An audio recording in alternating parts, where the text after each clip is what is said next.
Durga jewellers తెలంగాణలో మొట్టమొదటి factory outlet మన కొత్తపేటలో ఫిబ్రవరి 14న గొప్ప శుభారంభం. అధ్యక్ష, ఈ రోజు కొత్తగా ఎన్నికై మొదటిసారి ఈ సభలో మాట్లాడే అవకాశం ఇచ్చినందుకు మీకు ప్రత్యేక ధన్యవాదాలు తెలుపుకుంటున్నాను అధ్యక్ష. ముందుగా మా నారాయణపేట నియోజకవర్గం అంటే ఎప్పుడైనా గుర్తొచ్చేది వెనుకబడ్డ ప్రాంతం, ఎప్పుడు కూడా పట్టించుకోలేదు, నీళ్ళ సమస్య చాలా ఎక్కువగా ఉంటుంది. ఈరోజు మా నారాయణపేట నియోజకవర్గ ప్రజలందరి తరపున, రైతు మిత్రుల తరపున ఈరోజు మాకు పండగ లాగా ఏదైతే ముఖ్యమంత్రి గారు మాకు జియో 69 ద్వారా Narayanpet Kodangal lift irrigation administrative sanction అనేది ఇవ్వడం జరిగింది. 2,945 కోట్లు ఇవ్వడం జరిగింది.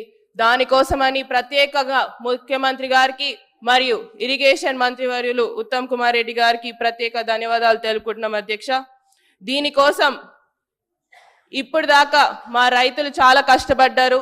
ఈ రోజు మాకైతే పండుగలాగా ఉంది అధ్యక్ష. మా నియోజకవర్గంకి వెళ్తే రైతులు చాలా సంతోషంగా ఉన్నారు. ఈ ప్రాజెక్ట్ వల్ల ఏదైతే 1,00,000 ఎకరాలకి నీళ్ళు అనేది, మాకు సాగునీరు అనేది రాబోతుంది. ఎందుకంటే వలసలు జిల్లాగా మారిందని చెప్పి ఇంతకు ముందు కూడా అన్నారు. అవే వలసలు తగ్గి మళ్ళీ తిరిగి అదే వలసలు పోయిన వాళ్ళు తిరిగి వచ్చి వాళ్ళ భూముల్లో వాళ్ళ పంట పొలాలను కోసమని పనిచేసుకోవడానికి అవకాశం ఇచ్చినందుకు ప్రత్యేక ధన్యవాదాలు అధ్యక్ష.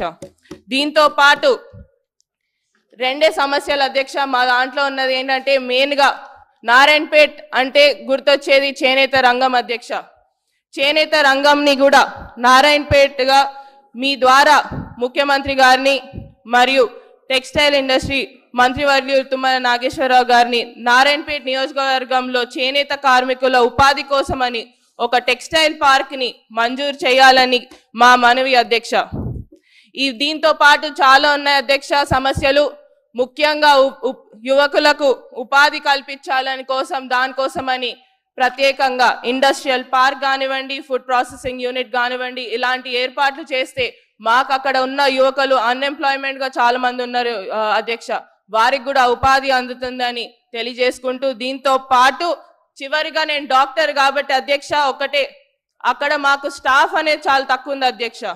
మాకు ఈ ఏదైతే డిస్ట్రిక్ట్ హాస్పిటల్ కానివ్వండి ఆడ స్టాఫ్ అనేది సరిగ్గా ఉండదు. మా పిహెచ్సిలు సిహెచ్సిలు ప్రతి ఒక్క ప్లేస్ లో కూడా స్టాఫ్ చాలా తక్కువ ఉంది అధ్యక్ష.